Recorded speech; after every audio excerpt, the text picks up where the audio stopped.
Have you ever thought the world was against you? And what if it actually was? It happened to an unlikely target, a 15-year-old boy from Chandler. He got tangled up in the vicious World Wide Web. And tonight, only on ABC 15, Stephanie Hockridge shows us this dangerous reality where a simple post turned into years of heartache.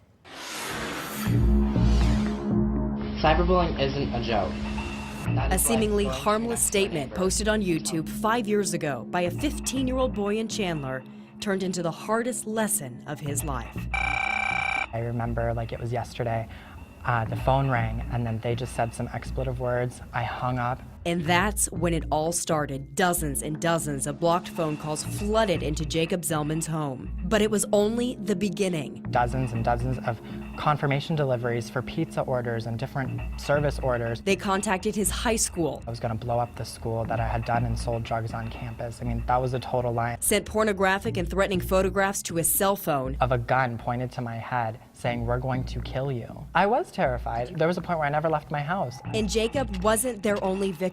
This coordinated attack targeted his family and friends. They found out where they lived, their address. All of my information was published online. And it went on and on. They tried to send prostitutes to my house. For 2 years, Jacob says hundreds of emails filled his inbox. "We're not going to give up until you're dead. You need to kill yourself." Each signed anonymous, a direct reference to the infamous international network of activists and hacktivists who oppose internet censorship. And the most educated guess I can make is that they were saying that I was trying to restrict freedom of speech. By promoting and educating others on cyberbullying laws.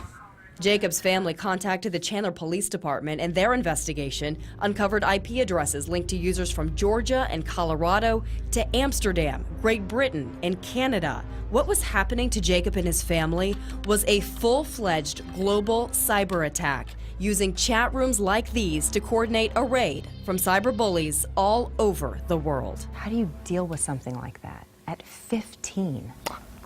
You don't. I would lie to you if I told you that suicide never crossed my mind. Why me? I'm some Chandler boy, 15, doing absolutely nothing wrong to anyone else, trying to make a difference, trying to raise awareness. Despite the nightmare, Jacob refuses to be silenced by the bullies who were never caught. He now helps other kids, like 13-year-old Kyle Wong, not to use technology as a weapon, to safely spread the word about this online evil to his classmates. They're like really nice, but then online it's a total different perspective of their personality. And even at 13, Kyle already understands.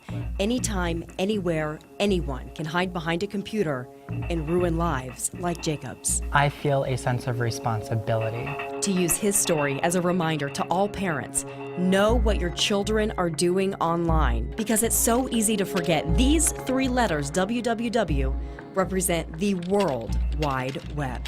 And everyone, everywhere is watching. Stephanie Hockridge, ABC 15 News. And parents, we want to help you take action to know if your child is a victim of online bullying. Yeah, we talked to clinical psychologist Dr. Steve Jones, who says there are some signs that your child is being bullied. They may withdraw from activities.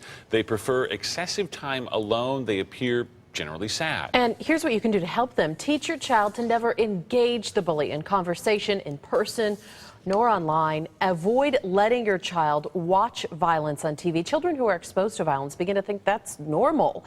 And encourage your child to be around friends who make them feel good instead of bad.